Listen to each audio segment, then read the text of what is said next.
A story that's hard to believe but true. A hotel sparked intense controversy after discriminating against and kicking out famous actor Jason Statham. However, what no one expected was that just one day later, Jason returned, not as a guest, but as the new owner of the very same hotel. This dramatic turn of events serves as a powerful lesson against discriminatory behavior and a testament to the strength of confidence and success. The lobby of the Grand Marival Hotel was an embodiment of opulence and exclusivity. The floor gleamed with polished marble, reflecting the light from enormous crystal chandeliers that hung overhead like luminous sculptures. Every detail of the decor screamed wealth: plush armchairs upholstered in rich velvet, art pieces by renowned painters adorning the walls, and golden accents that caught the light, creating an atmosphere that was both dazzling and intimidating. The guests who graced the space seemed to belong to another world. Men in finely tailored suits spoke in low, confident voices, their Rolex watches glinting on their wrists. Women moved elegantly in designer evening gowns, their laughter soft but calculated, as if aware that every glance in their direction was a silent appraisal of their worth. They stood in clusters, sipping from crystal glasses filled with champagne, their conversations a blend of business jargon and social niceties. To them, the hotel wasn't just a place to stay. It was a stage where their status was displayed and validated. The staff matched the ambience with their flawless presentation. The women behind the reception desk wore sharp, custom-fitted uniforms, their hair neatly coiffed into identical chignons. The men in their black suits and perfectly knotted ties moved with precision and professionalism. Their smiles were uniform, polite but distant, as if a transparent barrier shielded them from the humanity of those they served. Polished and poised, they maintained a demeanor that was inviting only to those who belonged. Through the revolving glass doors stepped Jason Statham. He wore a simple outfit, a pair of faded jeans, a navy sweater, and a well-worn leather jacket. A brown travel bag hung over his shoulder, bearing the creases and scuffs of years on the road. His face, familiar to millions, was etched with exhaustion. His recent filming schedule had been relentless, and all he sought now was a quiet night's rest. Yet his entry into the lobby, though unassuming, disrupted the meticulously curated balance of the space. Jason's presence went unnoticed at first by the staff, who were busy attending to a guest in an Armani suit at the counter. However, a couple seated near the grand staircase recognized him. The woman gasped softly, leaning over to whisper to her companion. Jason caught the subtle movement and smiled faintly, tipping his head in acknowledgement, but quickly looked away, determined not to draw attention. He approached the front desk and waited patiently for his turn. The receptionist, a young woman with icy blue eyes and a practiced smile, finally glanced in his direction. Her gaze flicked over his attire, and though her expression remained neutral, Jason sensed the shift in her demeanor, a stiffening of posture, a slight narrowing of the eyes. She cleared her throat delicately before addressing him. "Yes, can I help you?" Her tone was cordial, but laced with a formality that felt distant. Jason stepped forward, setting his bag gently on the floor. "Good evening. I'd like a room for the night. I don't have a reservation, but I'm happy to pay whatever is required." The receptionist hesitated for a moment, as if weighing her words. "I see. One moment. Please," she replied, her fingers dancing across the keyboard in front of her. She maintained her smile, but there was something mechanical about it now. Her eyes darted to the screen and then back to Jason. "I'm sorry," she said, her voice soft but resolute. "It seems we don't have any rooms available tonight."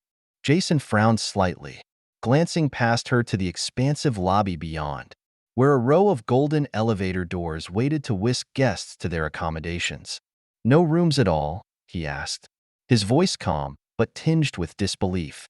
The receptionist's smile faltered briefly before returning. "Unfortunately, we're fully booked," she said, her tone now sharper, as if closing the matter. Jason nodded slowly, adjusting the strap of his bag. "That's strange," he murmured. Jason said. "I've stayed here before and never had an issue finding a room. Are you sure there's nothing?" The exchange caught the attention of another staff member, a security guard stationed near the entrance. He was a tall, broad-shouldered man with a shaved head and a vigilant gaze. Seeing Jason linger at the desk, the guard began to move closer, his eyes fixed on the interaction. The receptionist, perhaps noticing the guard's approach, straightened her posture. "I'm sorry, sir," she repeated, her voice louder this time, "but we cannot accommodate you tonight. You may want to try another establishment." Jason took a deep breath, his frustration visible but contained. "All right," he said, reaching into his pocket for his phone. "I'll just check online. Maybe there's a cancellation or something." Before he could proceed, the guard stepped forward. "Is everything all right here?" he asked, his voice deep and authoritative. The receptionist looked relieved at his intervention. "Yes," she replied quickly, casting a quick glance at Jason. This gentleman was just leaving. Jason turned to the guard, meeting his gaze with calm resolve. "I'm not causing any trouble," he said. "I just want to book a room." The guard crossed his arms, his posture stiffening. "Sir, if the hotel is fully booked, there's nothing we can do. I suggest you move along." Jason opened his mouth to respond, but the guard's tone left little room for argument. The receptionist, emboldened by the guard's presence, added, "I'm sorry for the inconvenience, sir." Jason stepped back, his shoulders slumping slightly. He picked up his bag, turning toward the exit. As he walked away, he felt the weight of the gazes following him, the receptionist's dismissive glance, the guard's suspicious glare, and the murmurs of the guests who had witnessed the exchange.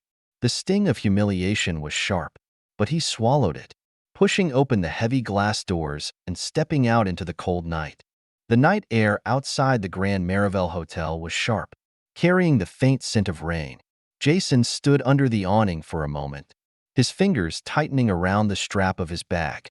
The polished glass of the hotel doors reflected his weary figure, but he barely glanced at it. Behind him, through the glass, the golden glow of the lobby seemed even more distant, a world he was no longer welcome in. He exhaled, letting the sting of rejection settle before stepping out onto the wet pavement. The streetlights cast long, pale shadows, and the drizzle began to pick up, turning the city's lights into blurred smears of color. Jason walked slowly, his footsteps echoing against the deserted sidewalks. Despite his exhaustion, his mind replayed the events inside the hotel, the receptionist's condescending tone, the guard's authoritative stance, and the cold dismissal. All lingered like an ache in his chest. It wasn't the first time he had faced such treatment, but it hit harder now, perhaps because he had let his guard down, assuming that at this stage in his life, he had earned immunity from these indignities.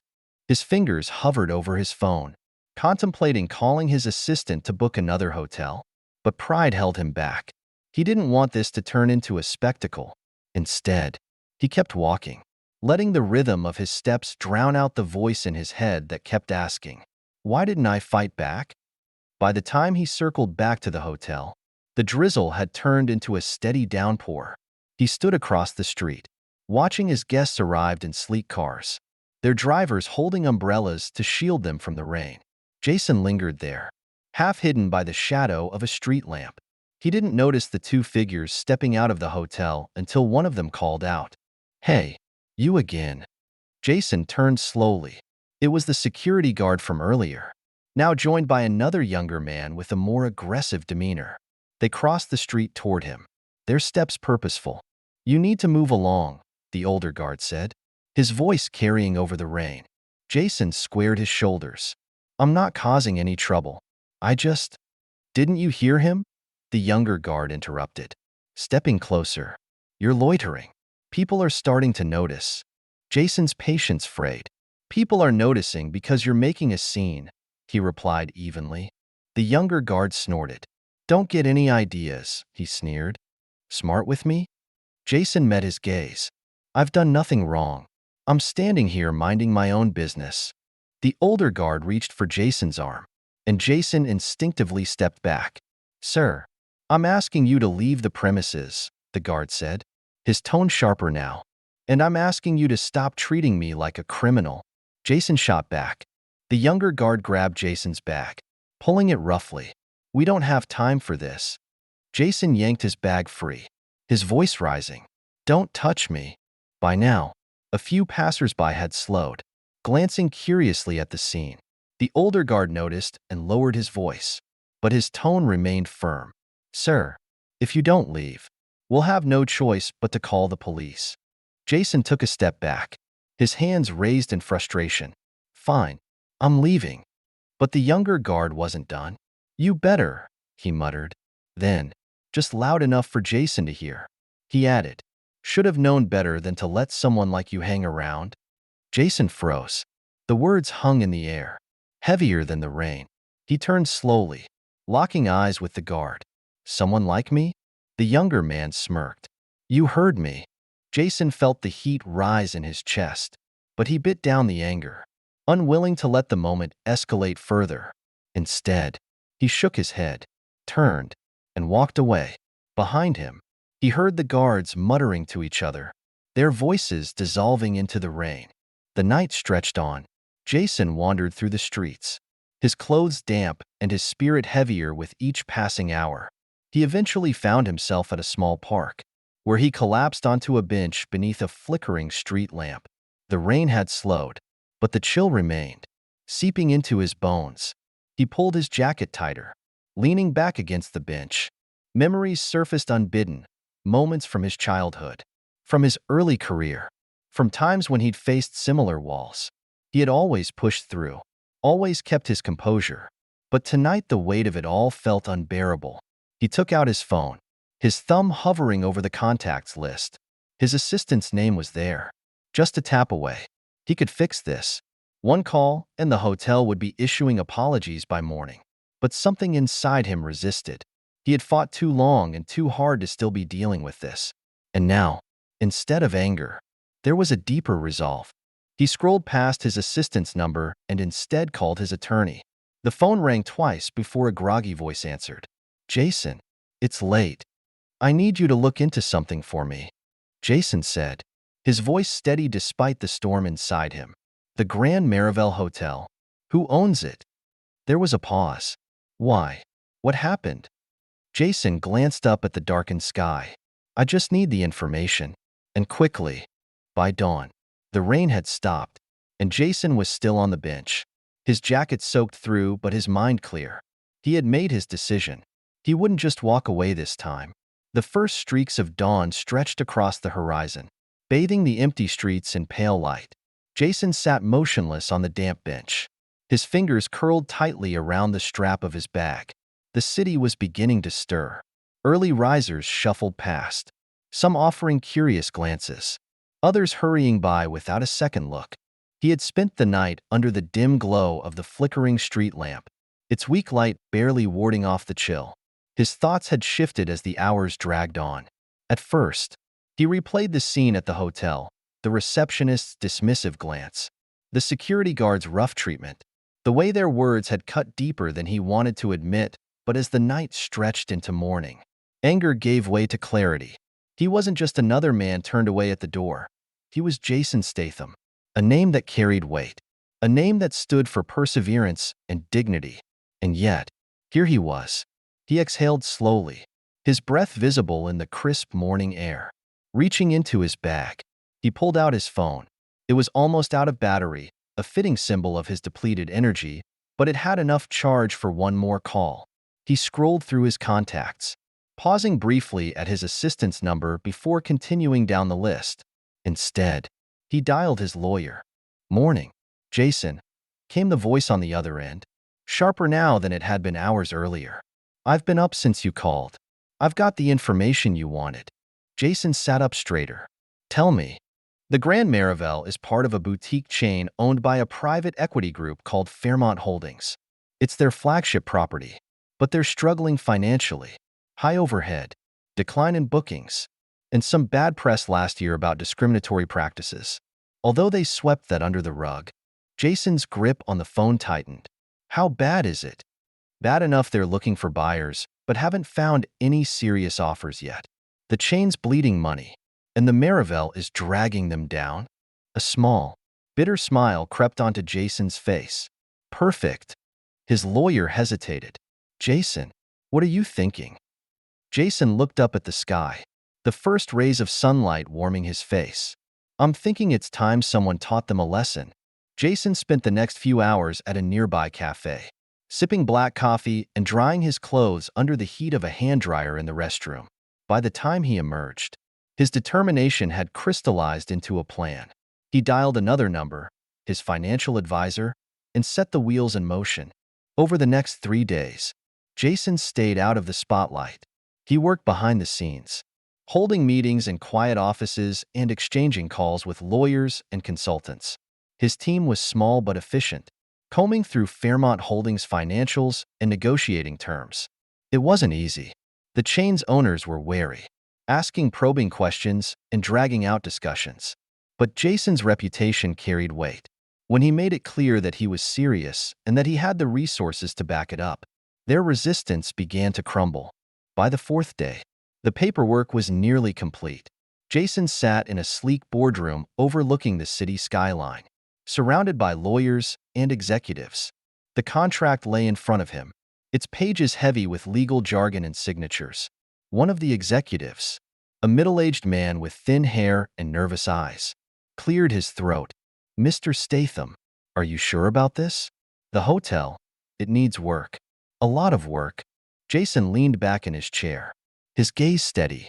"I'm sure." The man hesitated, then nodded and slid the final page across the table. Jason picked up the pen, signing his name with a steady hand. Just like that, the Grand Marival was his. The return to the hotel was as deliberate as it was symbolic. Jason didn't arrive alone this time. He stepped out of a black luxury car, flanked by his lawyer, a public relations manager, and a small team of journalists. Cameras flashed as he crossed the marble lobby, his steps echoing in the stunned silence. The staff froze, their eyes widening as recognition dawned. The receptionist from his first visit was there, her face draining of color as she met his gaze. Jason walked to the front desk and set his bag down. "I believe I'll take that room now," he said, his voice calm but carrying enough weight to silence the whispers around him. Before the receptionist could stammer a reply, the hotel's manager appeared, the same man who had sneered at Jason just days earlier, now approached with hesitant steps, his face pale and his hands clasped nervously in front of him. "Mr. Statham," he began, his voice strained. "Welcome back.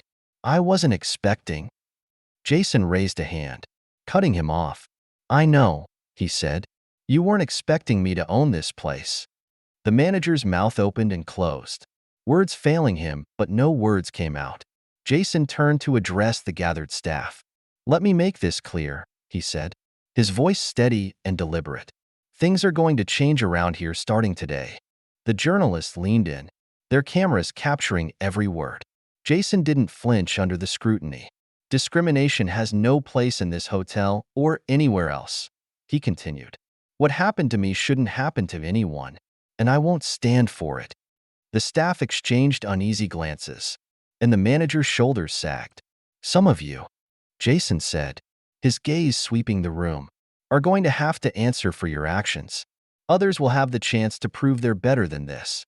But make no mistake, this is no longer the Grand Marival you thought you knew."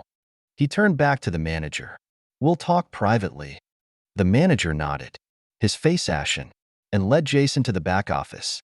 By the end of the day, the news had spread. The Grand Marival had a new owner, and its doors were closed for renovations. The staff who had humiliated Jason faced immediate consequences. Some were fired, others suspended pending investigation. But for Jason, this was only the beginning. He stood in the now empty lobby, taking in the silence. Soon, this place would be unrecognizable, and he was ready. The Grand Marival's lobby was unrecognizable. Gone were the hushed whispers of judgmental guests and the thinly veiled condescension of the staff. Instead, the room buzzed with activity. Workers in uniforms carried tools and supplies. Ladders stretched towards the ornate ceilings, and protective sheets covered the marble floors. The sound of drills and hammers echoed off the walls, a rhythmic chorus of transformation. Jason stood in the center of it all, his arms crossed as he surveyed the controlled chaos. It had been less than 48 hours since he finalized the purchase, but the work had already begun. He didn't have time to waste. Every hour counted. The old staff had been dismissed or reassigned. Those who had shown genuine remorse were offered a chance to return after undergoing mandatory training in diversity and inclusion. But the others, those whose disdain had been palpable, were gone. Jason's message had been clear. The new Grand Marivel would not tolerate discrimination, not in policy and not in practice. He turned as his lawyer approached, a stack of papers in hand. "Everything's on track," she said, handing him a summary of the day's progress. "The permits for remodeling are secured, and the HR team has already started screening applicants for the new staff. We should have interviews set up by next week." Jason nodded, flipping through the documents. "And the press?" "Controlled," she replied. "The stories are still focused on your acquisition and the renovation plans. No leaks about the incident. At least not yet." Jason's jaw tightened. He knew the story wouldn't stay quiet forever. Someone would talk, and when they did, he wanted to be ready. The meeting with Fairmont Holdings had been tense. The company's executives had been eager to offload the hotel, but not without a fight to save face. Jason had let his team handle most of the negotiations, speaking only when necessary to make his intentions clear. "This isn't just a business move," he had said, leaning forward in his chair. "It's personal." And they had understood. Now, standing in the gutted lobby, Jason felt the weight of that declaration. The hotel wasn't just a building. It was a symbol, one that had to be rebuilt from the ground up. He moved through the construction site, pausing to talk with the workers and check the progress. The chandeliers had been taken down for cleaning, and the gold accents were being stripped away. In their place, Jason envisioned a space that was elegant yet welcoming, luxurious, but inclusive, but unpretentious. His assistant caught up to him near the elevators. "The design team's ready for you," she said. Jason followed her to a temporary office set up in one of the vacant meeting rooms. Blueprints covered the table, and designers stood ready with samples of fabrics, colors, and materials. Jason listened as they presented their ideas: a warmer color palette, natural wood finishes, and softer lighting to replace the harsh brilliance of the original decor. He nodded along, occasionally asking questions or suggesting changes. When they finished, he leaned back in his chair. "This isn't just about aesthetics," he said. "It's about atmosphere. I want people to feel welcome the moment they walk through those doors. No more barriers. No more invisible lines dividing who belongs and who doesn't." The lead designer nodded, scribbling notes. "We'll make it happen." Later that evening, Jason sat in the hotel's former manager's office. The room still bore traces of its old occupant, the leather chairs, the heavy oak desk, but it felt emptier now, cleaner. He glanced at the files spread out before him. Resumes, disciplinary reports, and evaluations filled the folders. Each one told a story. Some were brief, a single incident, a lapse in judgment. Others revealed patterns of behavior that left little room for doubt. Jason's lawyer entered the room, her expression unreadable. "Ready for the meeting?" He nodded. The staff gathered in the conference room, their faces a mixture of anxiety and defiance.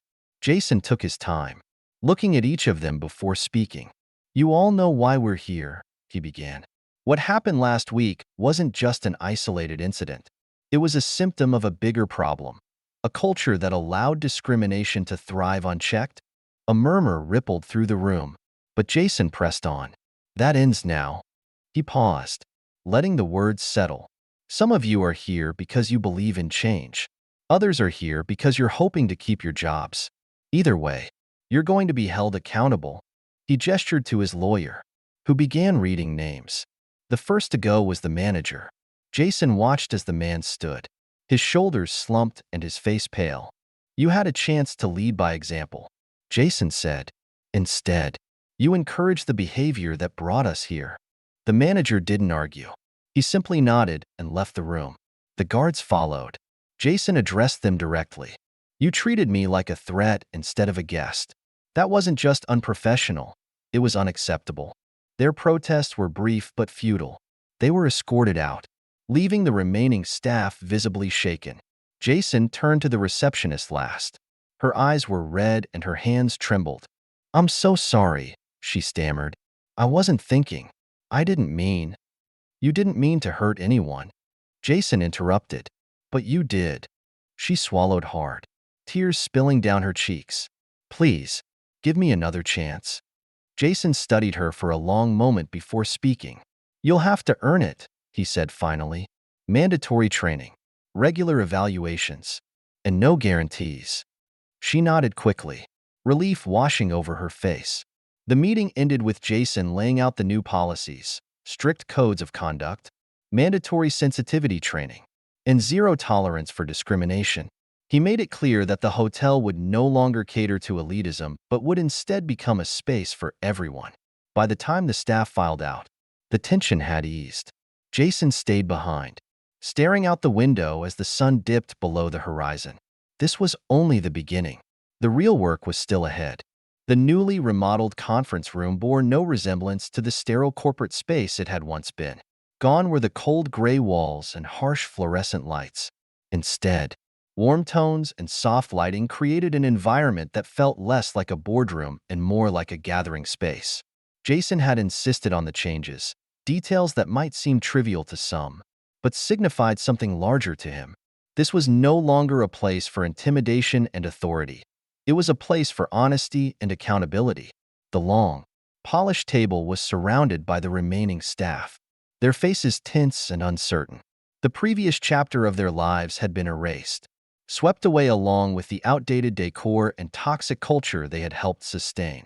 Now, they faced the man who had exposed their failings and demanded change. Jason stood at the head of the table, calm but commanding. He didn't raise his voice. He didn't need to. The room was silent as he began. You've all had time to think about what happened, he said, his eyes scanning the room. And I've had time to think about what needs to happen next.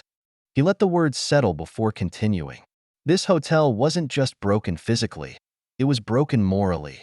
And that kind of damage doesn't get fixed with a new coat of paint or fancy furniture. A few heads dipped, but no one spoke. The way I was treated when I walked through those doors wasn't just unprofessional. It was inhumane. But this isn't about me. Jason's voice sharpened. It's about what this place represented. It was a symbol of exclusion, of elitism, of people deciding who belongs and who doesn't. That's what we're changing. He paused, stepping back to let the tension build. But change doesn't happen without accountability. And accountability starts now. Jason turned to his assistant, who opened a folder and began reading names. The first was the former manager, already dismissed but present as a symbolic gesture. He sat stiffly, his eyes fixed on the table. Let's talk about leadership, Jason said, directing his words at the man. You had the power to set the tone in this hotel. Instead, you let prejudice take root. Worse, you encouraged it. The manager flinched but didn't argue. He knew there was nothing left to say. You're no longer part of this organization, Jason continued, and you won't be welcome back. The words were final. The manager rose, gathered his belongings, and left without looking back. Next came the two security guards. Jason faced them directly. You had a choice that night. You could have treated me with respect, the way any guest deserves to be treated. Instead, you chose force and intimidation. One of the guards opened his mouth to protest, but Jason cut him off. You saw me as a threat because of the way I looked. Don't deny it. And I can't let that kind of thinking stay in this building. Both guards were dismissed. Jason turned to the receptionist last. She sat rigid in her chair, her eyes already glassy with tears. You're still here, Jason said, his voice softer now. And do you know why? She shook her head, unable to speak. Because I believe people can change, he said. But belief isn't enough. You need to prove that you're capable of learning from this. Her lips trembled, but she nodded. You'll go through mandatory training, Jason continued. You'll be evaluated regularly. And if I see even a hint of the attitude you showed me that night, you're gone. Thank you, she whispered. Don't thank me yet, Jason replied. Show me I didn't make a mistake. By the time the meeting ended, the staff that remained knew where they stood. Jason's expectations were clear. The old ways were gone, and there would be no room for excuses. But accountability was only the first step. Jason spent the next several weeks overseeing the training program personally. He sat in on workshops, listened to guest speakers, and participated in group discussions. He wanted the staff to see that the changes weren't just policy. They were personal. The new hires arrived soon after. The recruitment process had been rigorous, with an emphasis on diversity and inclusion and empathy. Jason interviewed many of them himself, asking pointed questions about their values and experiences. He wanted people who understood what it meant to feel like an outsider, people who would treat every guest with respect regardless of appearance or status. The transition wasn't easy. Some of the old staff struggled to adapt, while others embraced the change wholeheartedly. Jason took note of both, quietly observing who was willing to grow and who wasn't. 1 month later, the hotel reopened under its new banner. The press was everywhere, eager to capture the transformation of the Grand Marival into a symbol of inclusivity. Jason stood in the remodeled lobby, greeting guests as they arrived. He made a point of shaking hands and exchanging pleasantries, ensuring that everyone who stepped through the doors felt welcome. The new staff mirrored his energy. They smiled warmly, assisted guests without hesitation, and moved with the confidence of people who knew they belonged. It wasn't just a hotel anymore. It was a statement. But the most powerful moment came later that evening when an elderly couple approached Jason. They were dressed modestly but neatly, and they hesitated before speaking. "Mr. Statham," the man said, his voice trembling. "We just wanted to thank you." Jason frowned. "For what?" The woman smiled softly. "For giving us a place where we feel safe. We've spent our lives being turned away or treated like we didn't belong. But here tonight, we feel like we do." Jason's throat tightened. He reached out, shaking the man's hand firmly. "Thank you," he said.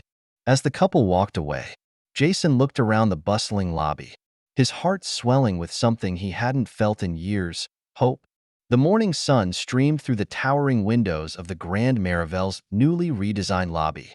Its light danced across polished wood floors and soft earth-toned furnishings, casting a warm glow over the space. The chandeliers had been replaced by sleek modern fixtures that offered elegance without extravagance. Fresh flowers adorned the tables, and the scent of coffee and pastries filled the air, mingling with quiet laughter and conversations. Jason stood near the reception desk, his gaze moving across the room. Guests of all backgrounds bustled through the lobby: families with children, elderly couples, business travelers, and honeymooners. The diversity of faces and voices was a stark contrast to the uniformity that had once dominated this space. It was no longer a fortress of privilege. It was alive. The transformation had not been easy. There had been sleepless nights, endless meetings, and more than a few moments of doubt. But now, as he watched guests being greeted with genuine smiles and attentive service, he knew it had all been worth it. Jason adjusted his suit jacket and stepped forward as a journalist approached, microphone in hand. "Mr. Statham," she began, "your purchase and transformation of the Grand Marival have captured national attention. Can you tell us what inspired you to take on this project?" Jason smiled faintly, folding his hands in front of him. "Inspiration," he echoed. "It wasn't inspiration. It was experience. I walked through these doors not long ago and saw what too many people see every day: a wall. Not a physical wall, but one made of prejudice and exclusion. I couldn't let that stand." The journalist leaned in. "And what message do you hope this hotel sends now?" Jason's gaze swept the room before he answered. "That everyone belongs. No exceptions." The cameras captured his words, and Jason could feel their weight. It wasn't just a soundbite for the evening news. It was a promise. The grand reopening ceremony later that evening was both elegant and inclusive. Community leaders, activists, and local artists mingled with business executives and reporters. Live jazz music filled the space, and tables were laden with food prepared by a diverse team of chefs. Jason took the stage midway through the night. As the music faded, the room quieted. "Welcome," he said, his voice steady but warm. "I want to thank each and every one of you for being here tonight. This isn't just a celebration of a new hotel. It's a celebration of what happens when we refuse to accept the status quo, when we demand better and commit to making it happen." Applause rippled through the room, but Jason raised his hand for silence. I won't pretend this was easy, he continued. There were moments when I questioned whether it was even possible, but every time I doubted, I thought about the people who came through these doors and didn't feel welcome, people who were turned away, ignored, or made to feel less than. And I remembered that change doesn't happen unless we fight for it. The applause swelled again, louder this time. Jason smiled. This hotel stands as proof that we can do better. And we will. As the night wore on, Jason slipped away from the crowd and stepped outside onto the terrace. The city lights stretched out before him, their glow reflecting off the river. He took a deep breath, letting the cool air ground him. Behind him, the glass doors opened, and he turned to see the elderly couple he had spoken with earlier. They approached slowly, the woman holding her husband's arm for support. We didn't mean to interrupt, the man said, his voice low. Jason shook his head. You're not interrupting at all. The woman stepped closer. We just wanted to thank you again. We've been coming to this city for years, but we never thought we'd feel comfortable in a place like this. Jason's chest tightened. You shouldn't have had to feel that way. The man nodded. But we did. And now we don't. That's because of you. Jason smiled softly. It's because of all of us. They exchanged a few more words before the couple turned to leave, but their gratitude lingered long after they were gone. The weeks that followed cemented the Grand Maravel's reputation as more than just a hotel. It became a destination, a symbol of inclusivity and progress. Reviews poured in, praising not only the design and service, but also the values the hotel embodied. Jason made a point to visit often, not as an owner overseeing operations, but as a guest. He sat in the lounge, chatted with visitors, and took note of the small details that made people feel at home. One afternoon, he overheard a conversation between two young women at the cafe counter. I heard the owner used to be treated badly here, one of them said. Can you imagine someone like him? The other shook her head. He turned it around, though, and now it's one of the best places in the city. Jason smiled to himself and sipped his coffee. On his final visit before leaving town, Jason stood in the lobby once more. This time he wasn't looking for flaws to fix or staff to evaluate. He was simply taking it all in, the laughter, the smiles, the sense of belonging that filled the space. The receptionist, the same one who had once dismissed him, approached nervously. She had completed her training and had proven herself over the past few months, but Jason could still see the shadow of doubt in her eyes. Mr. Statham, she said, I just wanted to say thank you for giving me another chance. Jason met her gaze. You earned it, he said. Just keep earning it. She nodded, her shoulders straightening as she returned to her post. Jason turned to leave, pausing at the door to glance back one last time. The Grand Maravel was more than a hotel now. It was proof that change was possible, that respect and dignity could replace judgment and exclusion. Jason stepped out into the street, his footsteps steady. The fight wasn't over, but this battle had been won, and for the first time in a long while, he felt at peace. If you like this story, don't forget to subscribe to the channel so you don't miss new stories. Share this video with your friends and family. Let this story inspire them too. Watch other videos on the channel for more exciting stories and unexpected twists and turns.